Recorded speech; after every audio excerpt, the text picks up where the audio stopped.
The next meta program is match mismatch.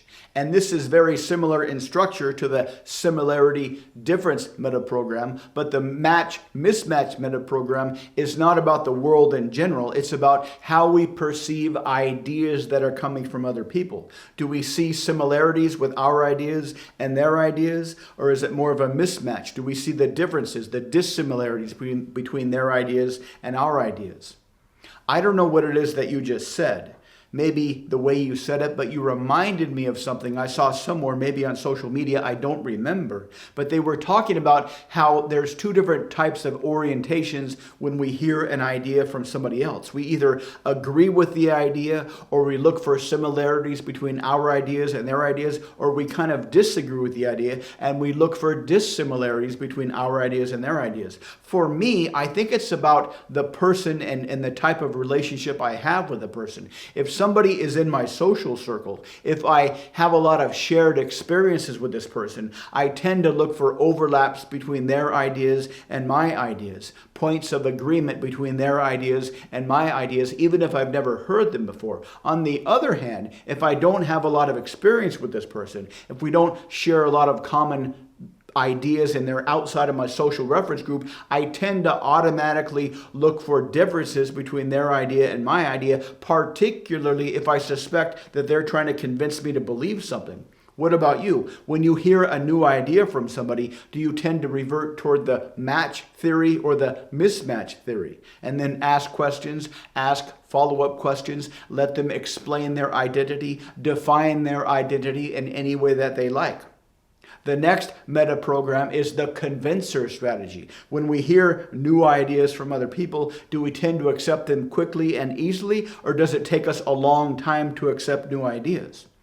I don't know what it is that you just said. Maybe it was the way you said it, but there's something that I heard somewhere, maybe somewhere on social media, that talks about how we have different strategies when we hear a new idea. Some people accept new ideas relatively quickly, while other people take a long time to accept new ideas.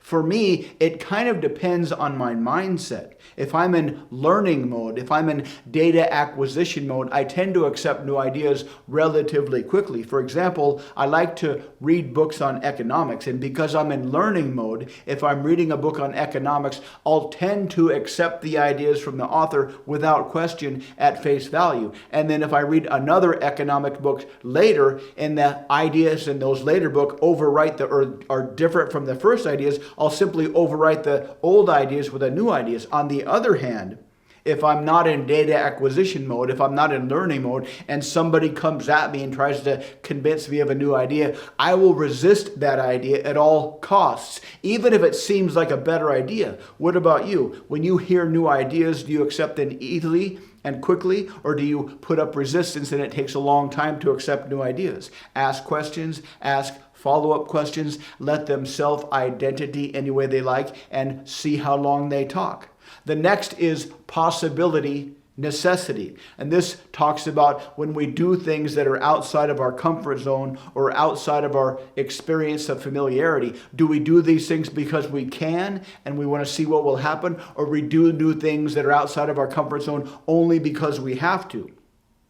I don't know what it is you just said, but you reminded me of something somewhere that I heard, maybe on social media, I'm not sure what, but they were saying there's two types of behavioral patterns that people have. Some people do things simply because they can, just to see what will happen, while other people only do new things because they have to, because they're kind of being forced to do so. There's kind of consequences for negative action. For me, it depends on how strongly I feel in my agency, how confident I feel in my agency. If I feel like my agency is not being constrained, if there's no external authority constraining my agency, I will try anything just to see what will happen, even if I suspect the consequences might be negative. And this has gotten me in trouble a lot when I was a kid and even lately.